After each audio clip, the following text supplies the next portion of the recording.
Listen. So yesterday we were discussing some important points, right?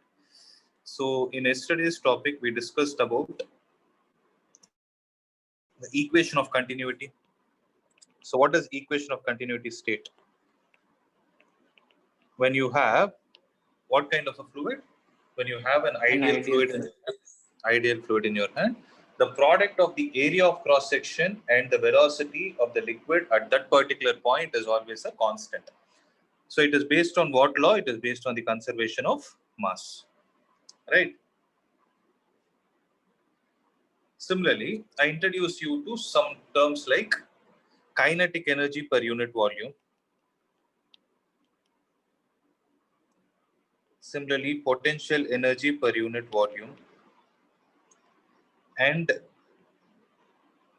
pressure energy per unit volume, right? So these are all the concepts we saw yesterday. And with reference to all these, the application of all these concepts, you are going to see in a theorem called as Bernoulli's theorem. That is where we stopped yesterday, right? So what does Bernoulli's theorem state? So it states that the sum of the pressure energy, kinetic energy, and potential energy per unit volume of an incompressible non-viscous fluid in a streamlined irrotational flow remains constant along the streamline. So what are we trying to say? That the sum of the pressure energy, kinetic energy, and potential energy per unit volume for what kind of a fluid? For an ideal fluid is always a constant.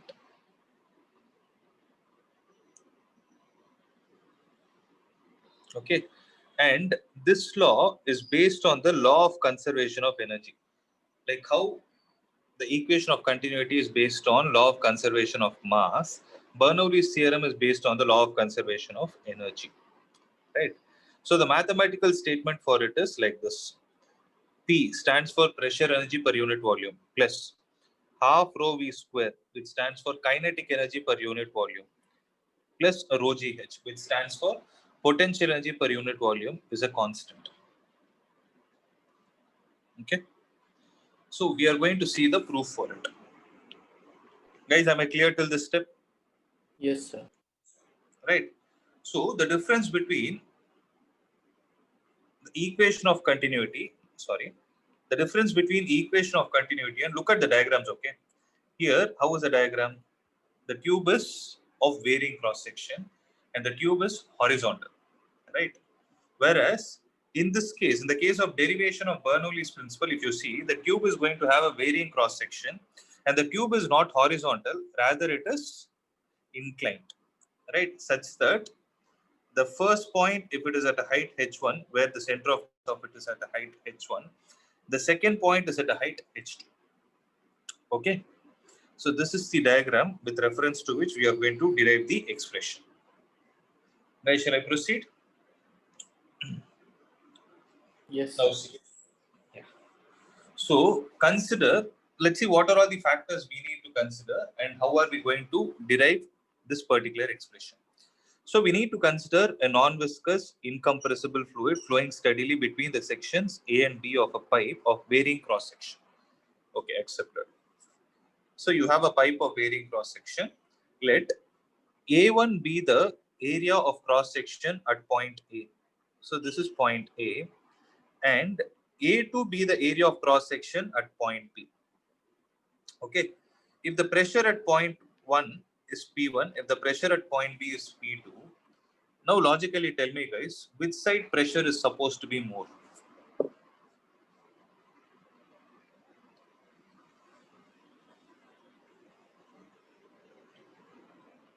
P1, sir? Yes. See, it is like everybody has an electric motor at home, right? You know, right? Like whenever you need water to be filled in the overhead tank, what do we do when we switch it on? That the motor which is at the bottom will pump the water in the ground to the overhead tank, right? So if that should happen, which side pressure should be more? Should the pressure at the motor be more or should the pressure at the overhead tank be more? At the motor, sir. At the motor, because that is the one which is pumping, right? So whichever direction you need to pump, you need to ensure that the pressure at the starting point of that should be more. So as it goes up, the pressure will decrease. And it's a similar concept, right? It's like you have the motor here and you're trying to push the water to overhead tank. When you do this, from motor to overhead tank, the pressure on both the sides, if it is taken as P1 and P2, then P1 is greater than P2, right? Now let's think of a question. When I say pressure is existing at a particular point, right? So at point number 1, pressure is existing. Listen to me carefully, okay? Pressure is existing and area of cross section is existing, right? When pressure and area is existing, then I can define a parameter like this. What is this? P into E. What is this called as? See, pressure multiplied with area of cross section is what?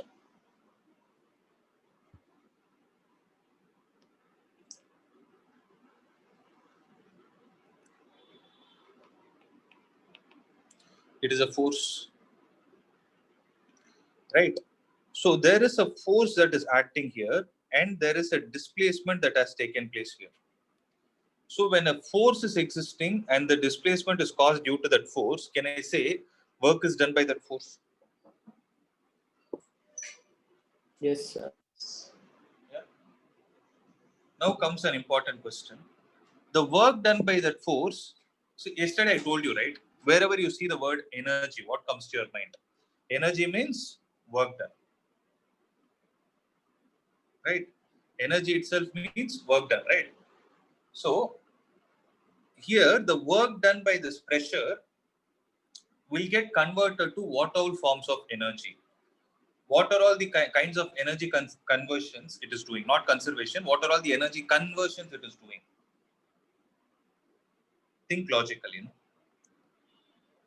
When both the liquid columns, so listen to my logic carefully, then you will understand. When both the liquid columns are at different heights, then what is the kind of energy possessed by them? Potential. Right? What potential energy?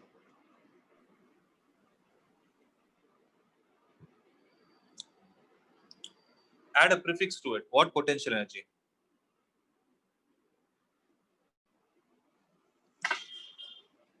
It's gravitational potential energy. Right? So it is gravitational potential energy that is existing.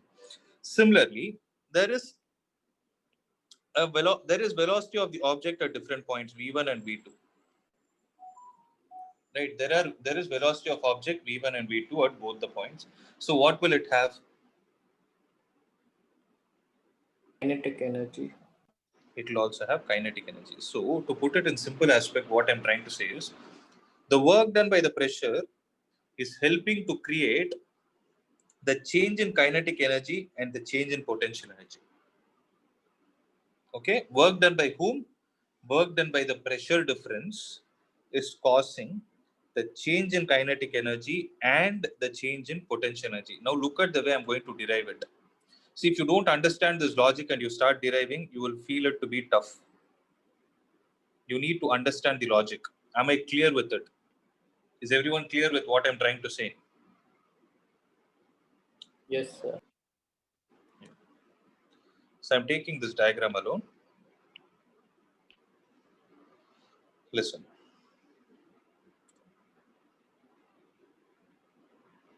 So this is the tube I have in my hand and the liquid is flowing inside it. Okay, to understand it, I will just... Okay. Water is flowing. For understanding purpose, I took it to be water. Okay. I'm considering a small area here.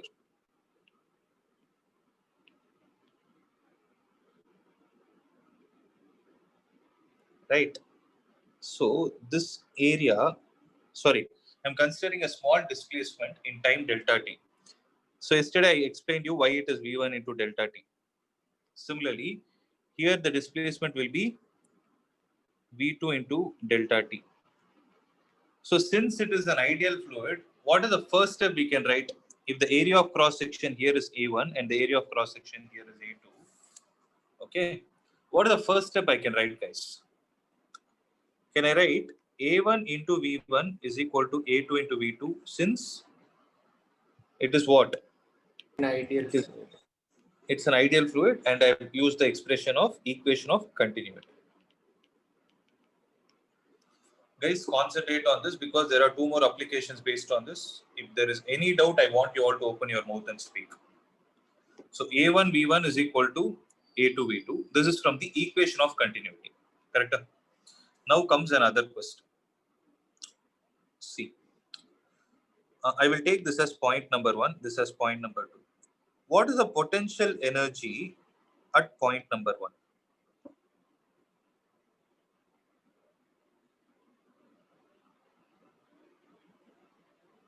Rho GH1, sir. That is potential energy per unit volume, right? See, what did I say?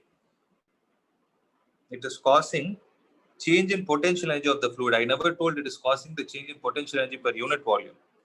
So potential energy means how much should I take? Am I right? Where Yes, sir. M is the mass of the liquid in this rectangle. What is the potential energy at point 2? You guys tell me. MgH2, sir. That's right. Where M is the mass in this gap. And tell me one thing, how am I saying that mass in both the gaps are the same? Because what law am I applying? Equation of continuity, sir. Yes, The that law is of right. conservation of mass. Excellent. That is what I was expecting. Because equation of continuity itself is dependent on what? Law of conservation of mass. That is why I'm saying mass is the same. That is why I wrote mgh2. Okay. So what is the change in potential energy? So change in potential energy is always final minus initial, correct? Mg into H2 minus H1, correct? Because I wrote delta PE is equal to potential energy at point 2 minus potential energy at point 1. In both the case, Mg is common. I took out Mg common. H2 minus H1 will be the answer, right? But remember, I tell you that, as I always say, mass is not possible for us to calculate. Rather, you can write mass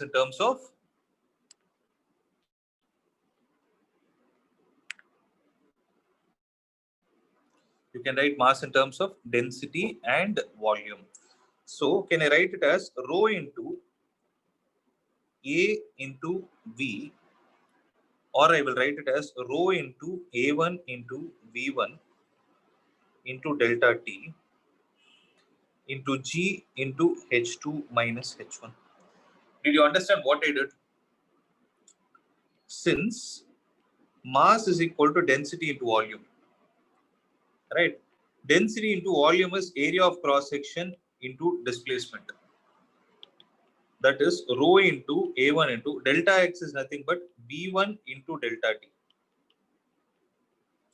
Correct? So V1 into delta T.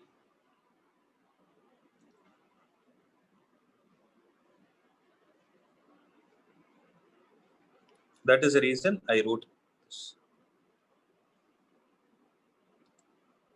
So I hope you are simultaneously copying all these things. If there is any doubt, let me know.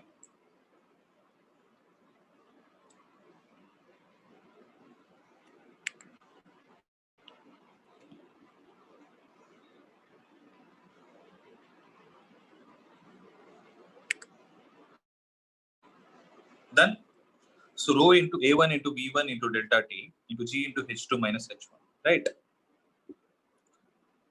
So let this be equation number 1. Now you guys tell me, what is the kinetic energy at point 1? Same logic again. Half mv square. M V. V1 square.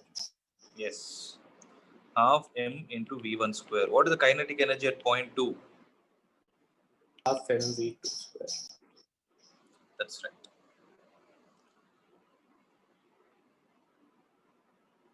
Okay. So what is change in kinetic energy? That is final kinetic energy minus initial kinetic energy. KE2 is half into M into V2 square minus V1 square. So half into M is how much? rho into A1 into V1 into delta T into V2 square minus V1 square. Correct? I hope there is no doubt on this. Please make a note of it. This is a very, very important derivation. I've seen it being asked many times.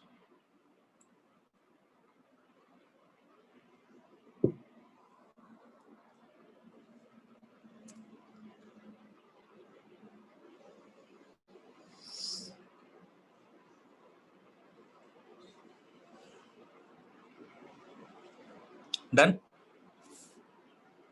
Yes, sir.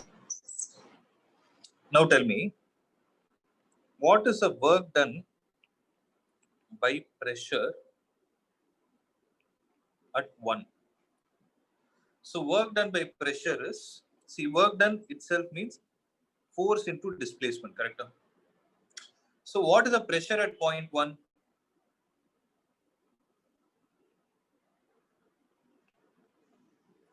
Pressure at point 1 is P1, pressure at point 2 is P2. So how do I write force P1 into A1? Correct? Into what is delta X?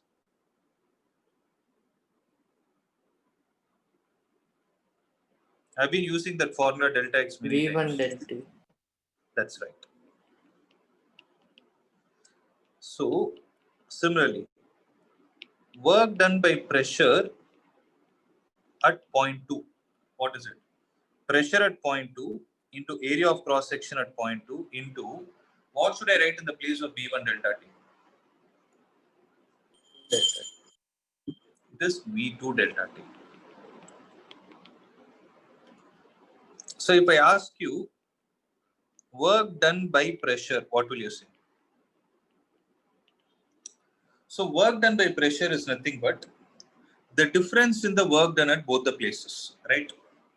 Now tell me, so use your logic and tell me, guys, will the work done by the pressure at point 1 be more than point 2 or the vice versa? I'm repeating the question. Will the work done by the pressure at 1 be greater or 2 be greater?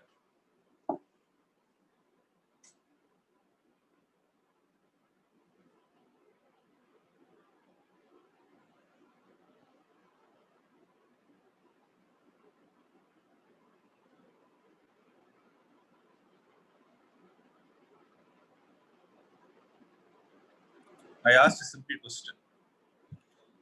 If you think from the logic which I told you, the logic of motor and overhead tank, work done at the place of One motor, will be bigger, sir. that's it, that's a logic. So if I say work done by the pressure, then it should be work done at 1 minus work done at 2. So why I was stressing on this point is, when I wrote change in kinetic energy, I wrote 2 minus 1. When I wrote change in potential energy, I wrote 2 minus 1. Whereas when I talk about work done, here there is no question like two difference between, there is nothing like change in work done. There is only total work done. Okay, so there it was change. Change means difference of final minus initial. Whereas when I talk about total work done, it is greater value minus lesser value.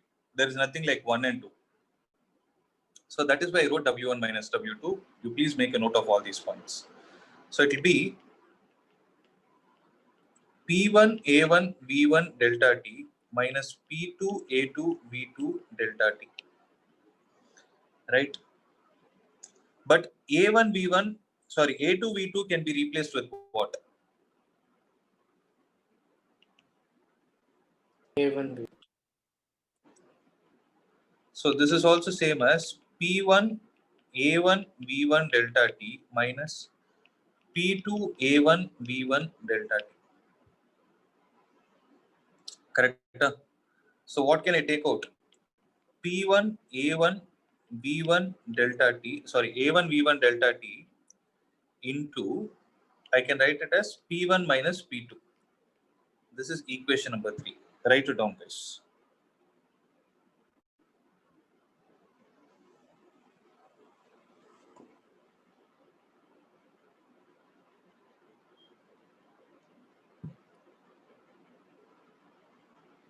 right?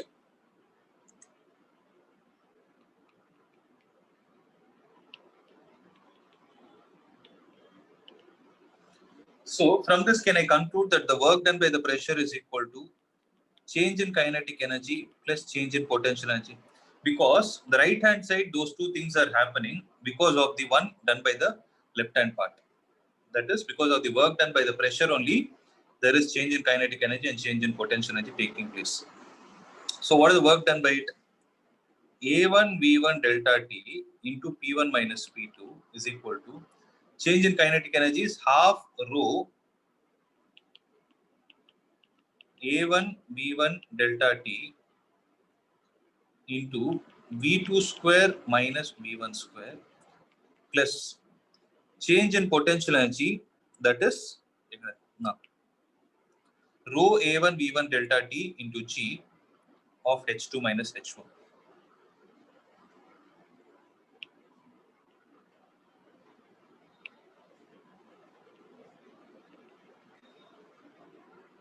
Now see.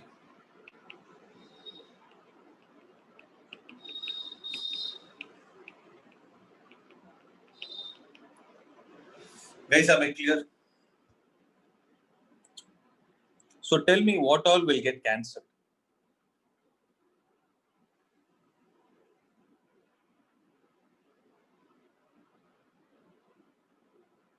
So what is common on both the sides?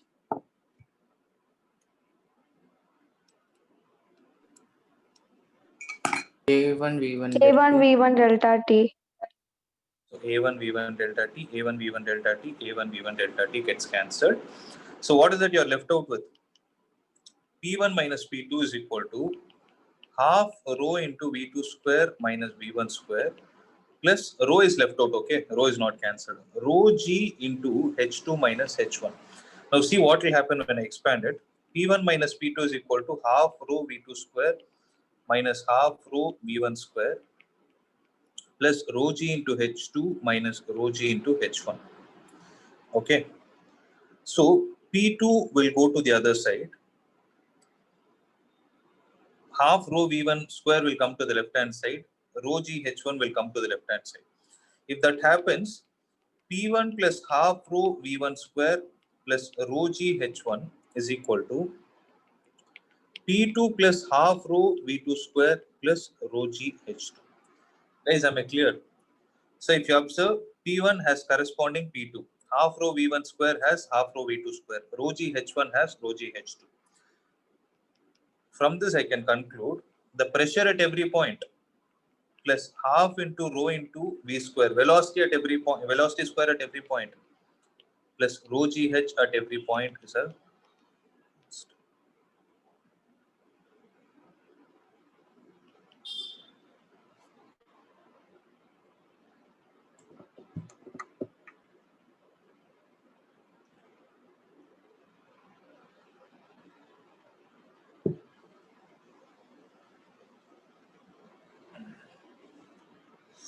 okay.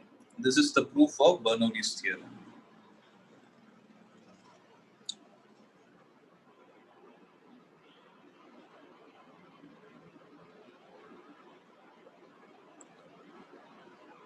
Is there any doubt for anyone? No doubt, sir. Good. Write it down.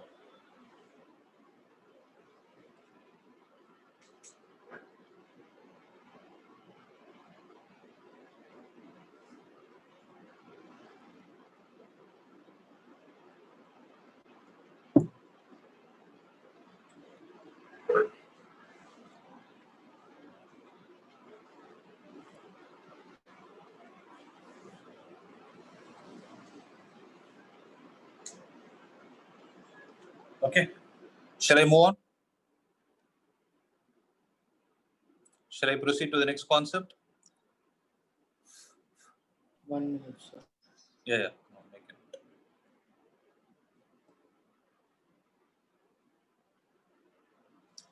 Keep noting it down. I'll be back.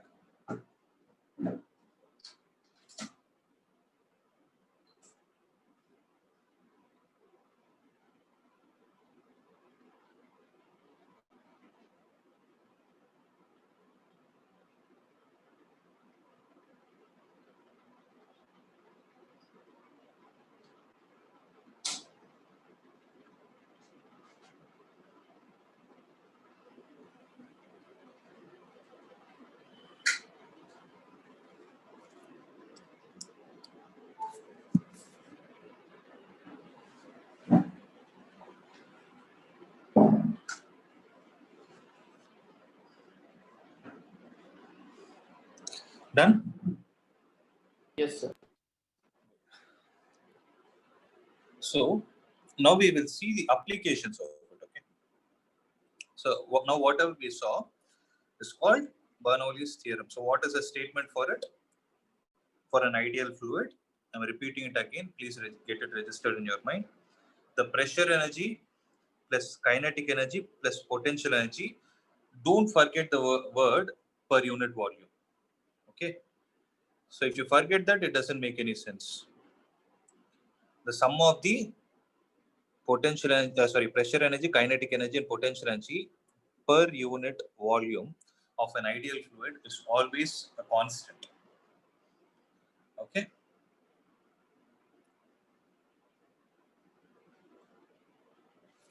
So let us see what are the limitations of Bernoulli's equation. So first, Bernoulli's equation, according to the way we have derived it, it is applicable only to fluids with zero viscosity or non-viscous fluids. In case of viscous fluids, we need to take into account the work done against the viscous drag. So here, there is no viscous force. So we took only the work done by the pressure. Whereas if viscosity existed, then we need to take the viscous force also into the work done by the viscous drag also into consideration. Okay. Secondly, Bernoulli's equation has been derived on the assumption that there is no loss of energy due to friction. But in practice, what will happen is when liquids flow, some of their kinetic energy gets converted into heat energy due to the work done against the internal forces of friction or viscous force. Means it's an extension of the first concept only. In reality, what will happen is there will be slight existence of viscous force. So due to which you cannot say the kinetic energy is 100% conserved. There will be some loss. So whenever there is a loss that is taking place in the energy, generally it will get converted to heat, sound, or light.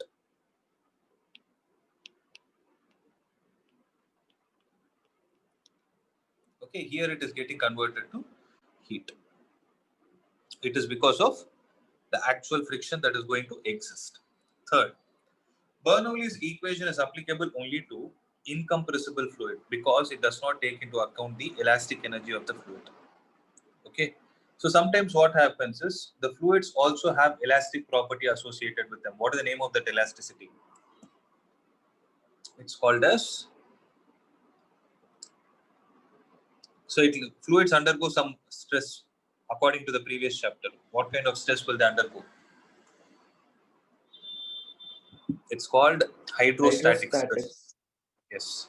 Hydrostatic stress will exist, due to which fluids have bulk modulus associated with them. Right? So if there is a compressible fluid, then you cannot apply Bernoulli's theorem because it is derived under the condition of what? Ideal fluid. Fourth. So Bernoulli's equation is applicable only to streamline flow of a fluid and not when the flow is turbulent. So this is a rare case. Okay, turbulent flow will come into picture only when the critical velocity is when the velocity is greater than the critical velocity. So that's not going to happen every time. But yes, but you have to keep all these points in your mind. This is all on the application basis. Okay, from exam point of view, you need not worry about all these things because the fluid they're going to give you is only an ideal fluid. Fifth, Bernoulli's equation does not take into consideration the angular momentum of the fluid, so it cannot be applied when the fluid flows along the curved path. So when the fluid is flowing along a curved path, the path along which it will move will be like this. There will be a small curvature taking place. No? At that time, you can't apply it. Okay. So these are all the limitations, means the drawbacks that are existing in this particular equation.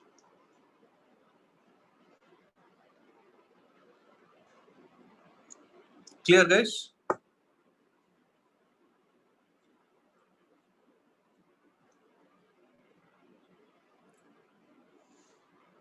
Am I clear?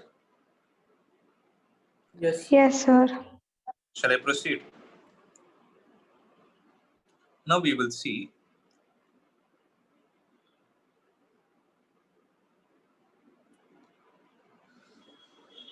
the concept. It is an application of Bernoulli's equation. So that's called Torricelli's law of efflux. Okay, that's called Torricelli is the name of a scientist. Torricelli's law of efflux.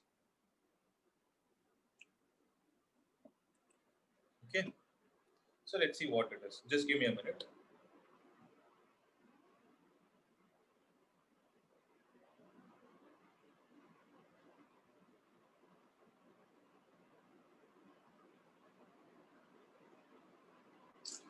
Yeah.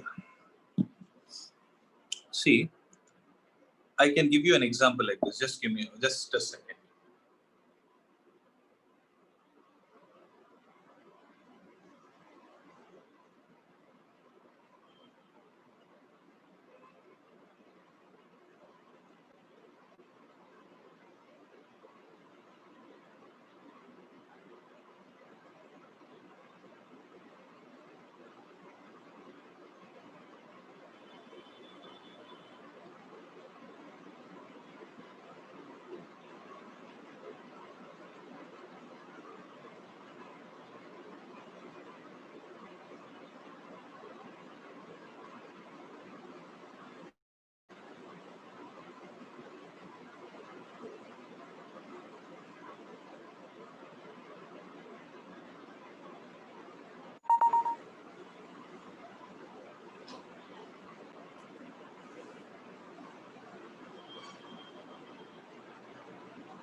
See,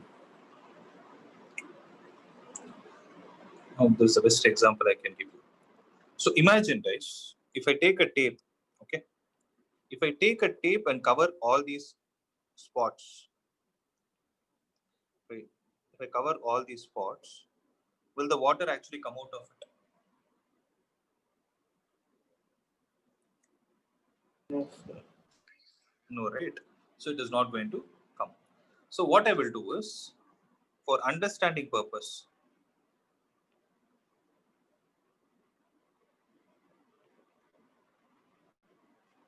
okay, imagine this is the bucket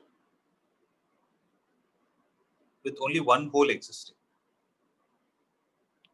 Okay, with only this hole existing.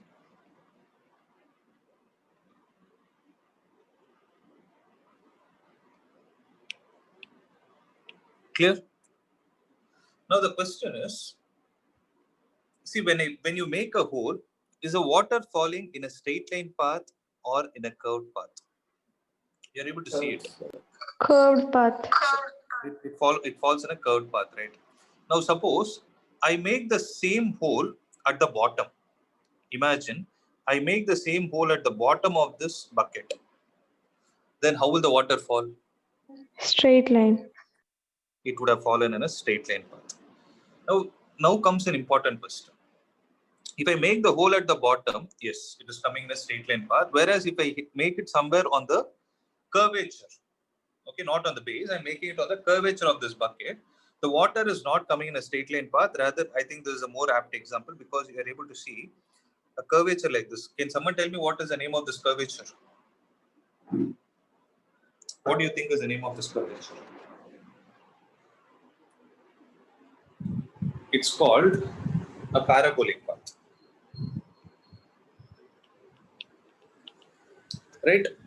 So understand one thing, guys. From the basics of kinematics, we know one fact. When will an object have the tendency to move in a straight line path? When will the object have the tendency to move in a parabolic path? The questions we need to answer.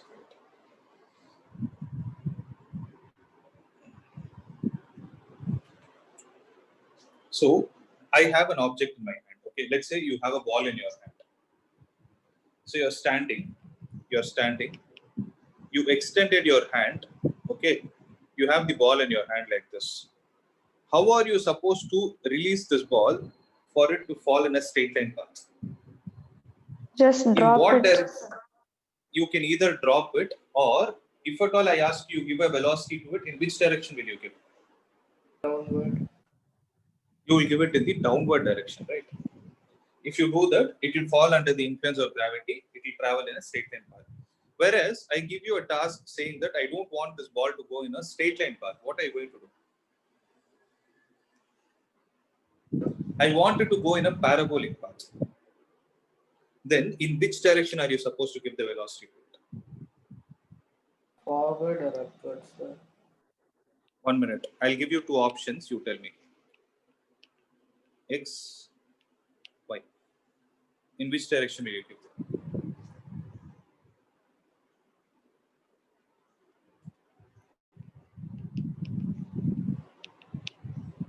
Y dash. So tell me, in which direction are you going to give it velocity for it to travel in a parabolic path? Somewhere along XY direction, sir. X. You actually can give a velocity to it exactly in the X direction. If you give it an XY direction also, yes, it will travel, no doubt about it. So what I'm trying to stress here is, if I give a velocity to an object perpendicular to it, right? If I give velocity, or I can put it like this, if I give horizontal velocity to an object, can I say that the object will travel in a curved path? Can I, from this observation, can I come to a statement like that? Sorry, conclusion like that, stating that if I give horizontal velocity to the object is going to travel in a curved path like this, provided there is existence of some field. In this case, it is gravitational field that is existing.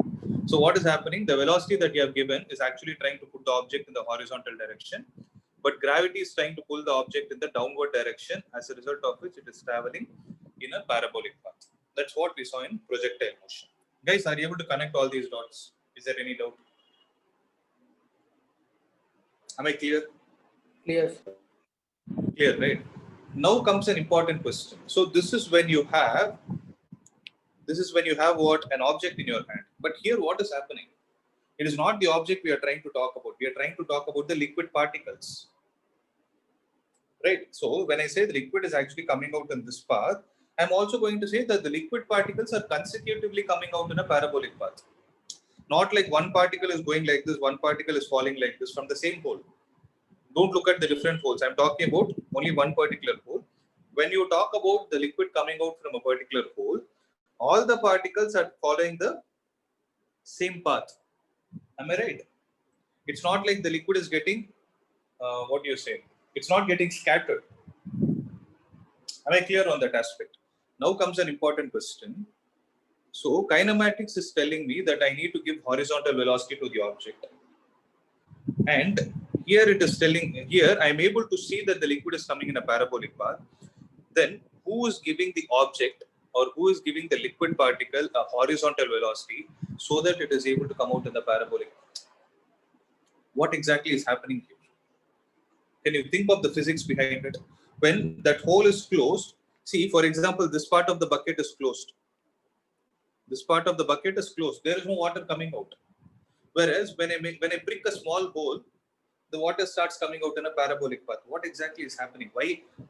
What is actually making the liquid particles to move? It's due to pressure, sir. Pressure, sir.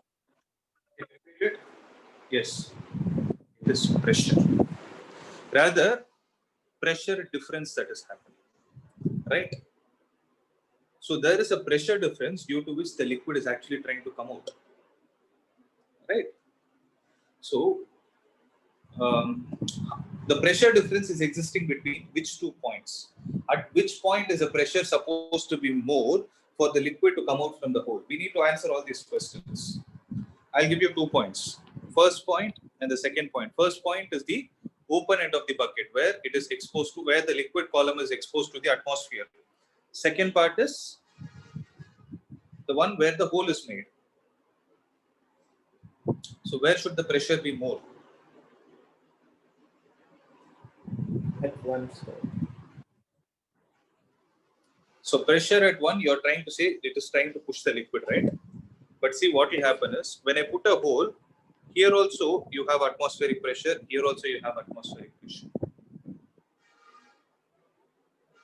Then why is the liquid coming out? And this is a very good example because, see, if I take a level like this, if I name it as third hole, if I see the third hole and the second hole, which is having, I'm repeating the question, which is having more curvature?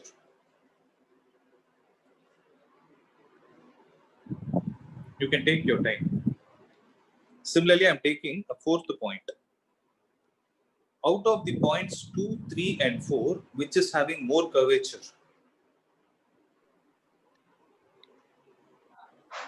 4, sir. 4 is having more curvature, followed by, 2 and then 3, sir. sorry, followed by? 2 and then last would be 3. Excellent. Excellent. Why is that happening? Because of an important concept called as depth. You guys remember that we learned a concept saying that pressure due to a liquid column will vary with respect to depth. How does it vary? It varies according to the equation rho GH. So don't get confused between this rho GH and the potential energy per unit volume. This rho GH stands for the pressure at a depth h, whereas this rho GH stands for the potential energy with respect to the ground at a height h. So try to understand, guys. Here I'm measuring h from the bottom. In which case, in the case of Bernoulli's theorem, right? In the case of Bernoulli's theorem, for me to define potential energy, I should always calculate potential energy by taking the ground as reference so that my calculation becomes easy. Whereas when I say pressure varying with respect to depth, what should be taken as the, you should measure the height from where? Will you measure it from the bottom of the container or from the top of the container?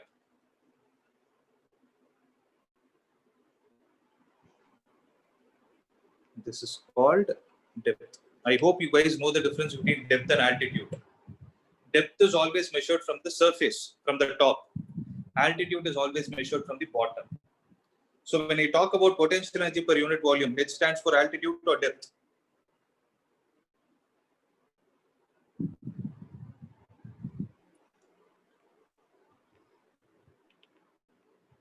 It's altitude. Whereas when I say rho GH, where H stands for depth. By the way, do you guys remember this concept? Pressure varying with respect to depth. We did few problems also. Yes or no? Yes, sir. So listen. Now what I'm going to do is, since you people mostly answered, you told it is because of the pressure difference, the liquid is coming out. And you are also clear that the curvature is more at 4, followed by 2, followed by 3.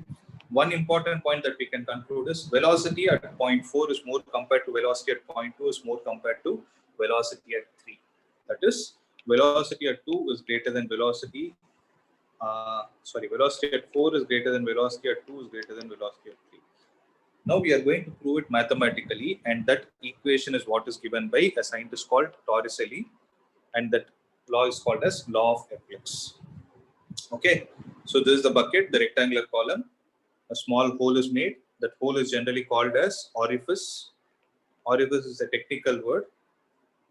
Okay, now you need to understand what is efflux, right? So efflux means outflow of a liquid. So in this law, what are we calculating? We are calculating the speed with which the liquid is actually coming out. That's what our objective is. I told you, right? It will have a horizontal velocity, due to which it follows a parabolic path. Now you guys can visualize it better. Now let's answer a few points. Okay, I'm taking the top of the bucket as an area of cross section A2. I'm taking the whole area of cross section to be A1. And here remember one important point. A2 is very much greater than A1. So what I'm trying to say is, the top area, the cross-sectional area of this bucket is very much large compared to the size of the hole that you have pricked here. Okay, so that point has to be in your mind. Right? Shall I proceed with the? Shall I proceed? Now see. Yes, sir. We need to, yeah. So we will consider a tank. Okay, that the tank is similar to a bucket that which I explained. Consider a tank containing a liquid of density rho and a small hole on its side at a height y1 from the bottom. Okay, so the height of the hole is defined with height y1 from the bottom. Secondly,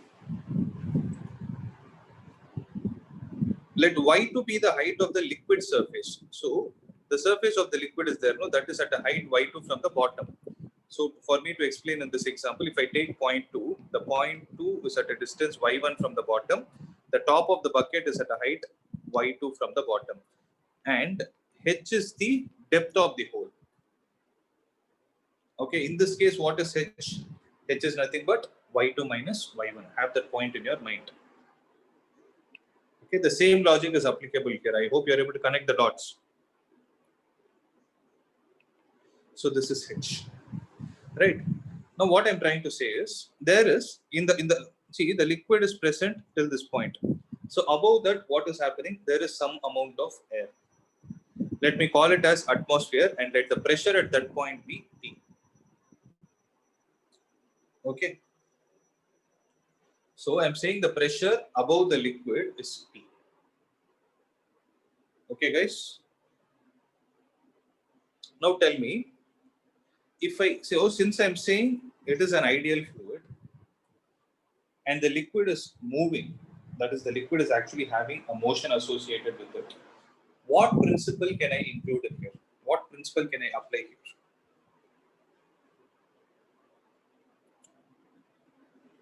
I can apply Bernoulli's principle,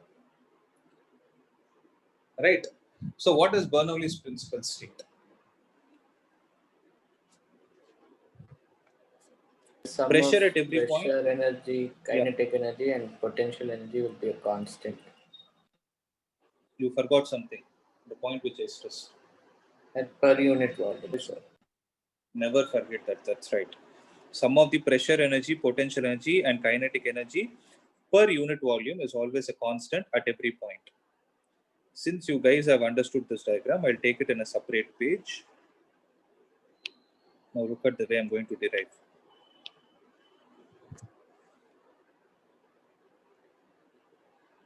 Now listen, guys.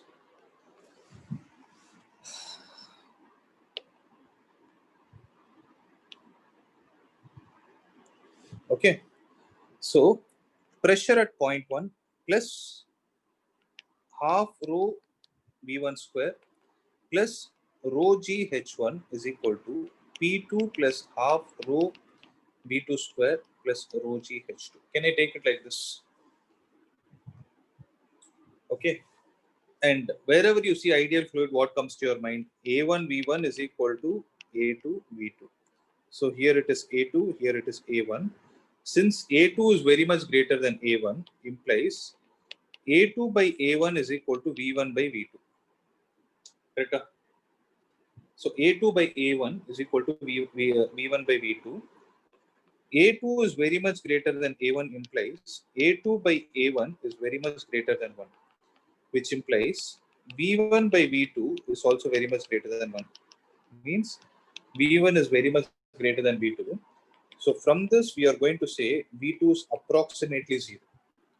Means if the speed of the liquid here is 5 meter per second, okay, here it will be 0.001 meter per second. It will be that small because the area is more, speed will be less, where this can be approximated to 0. Yesterday I told you, no, according to equation of continuity, area is more, velocity will be less. Since A2 is very much high compared to the size of the hole, the velocity at point 2 is approximately 0. Okay. Now our work is to calculate only V1. Let me take this as equation number 1. So using 2 in 1, what do I get? Pressure at point 1. So pressure at point 1 is atmospheric pressure plus half rho into V1 square is what we need to calculate. Rho G into, tell me what is the value of H1, guys?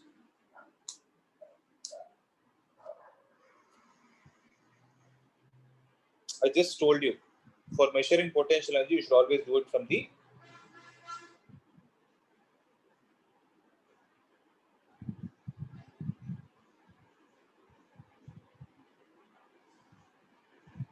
tell me, no, complete the statement. Rho G into, what is the value of H1? You people tell me. H1 is height or depth? Depth, sir. No. Here, what is it? When you're applying Bernoulli's equation, it is height. It's height, sir. Altitude, sir. Altitude means what should I take? The whole one is at what height from the bottom? Look at the diagram, you'll get the answer.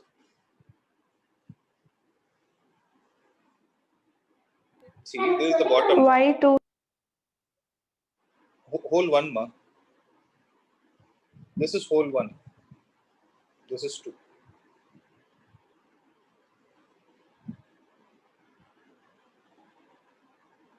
Rho G into Y1 is equal to pressure at point 2 is P plus half rho.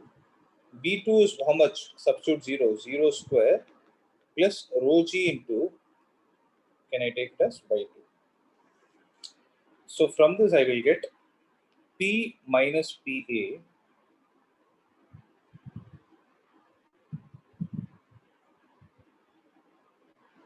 okay, wait.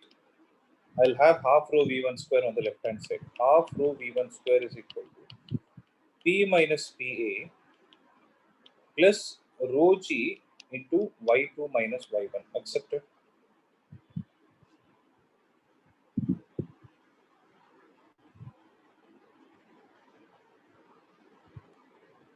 Guys, are you clear with what I'm writing?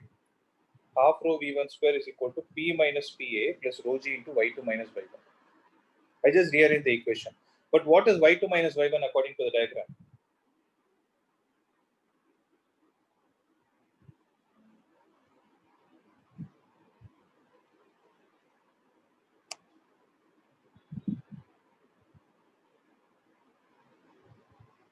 Sir, can you repeat it again? I'm asking, what is Y2 minus Y1 from the diagram?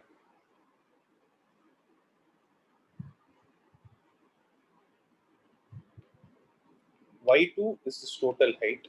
Y1 is this height. That's it. So Y2 minus Y1 is H. So from this implies half rho V1 square is equal to P minus PA plus rho GH, which implies V1 square is equal to 2 times P minus PA plus 2 times rho GH divided by rho. So V1 will be equal to square root of 2GH plus 2 into P minus PA divided by rho. Why I wrote 2GH is because I split 2 rho GH by rho. Rho and rho got cancelled. It is 2GH plus 2 into P minus PA divided by rho. This is the velocity of 0.1. Sorry, this is the velocity with which the liquid will come out at 0.1. Note, if P is equal to PA, that is, if the top is also open, then V1 will be how much? Root of 2G. This is the speed of a flux. So this is also speed of a flux.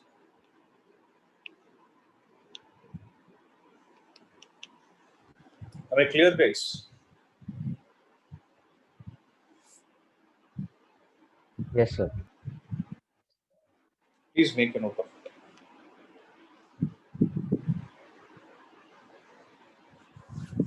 Where H is what? Most of them do that mistake. Where H is what in this case? Is it depth or altitude? Look at the diagram. So with respect to this hole, H says it's the altitude or depth.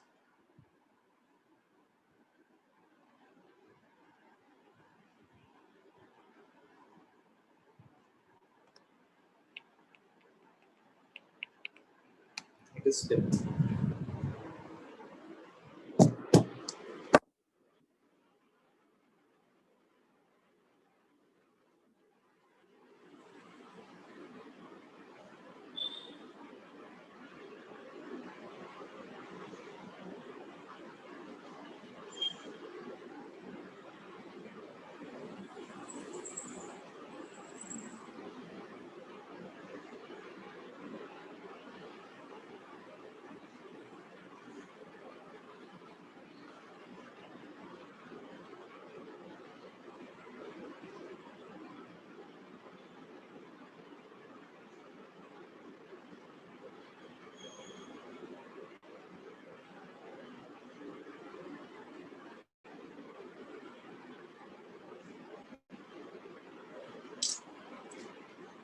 Clear? I hope everybody has made a note of it. Yes, sir. Right? So this is all about Torricelli's law of deflex. This is one of the applications of Bernoulli's theorem. Okay. So in the next class, we will be discussing about a device called Venturi meter, which is a device which is used to measure the flow of a liquid through a pipe. It's a slightly lengthy derivation. So after that, we are done with Bernoulli's principle. Then the last part of this chapter is called surface tension that we will discuss. Okay. So one important point, tomorrow there is no class. I'll tell you when will the compensatory class be. Okay. Just wait for a minute, don't leave.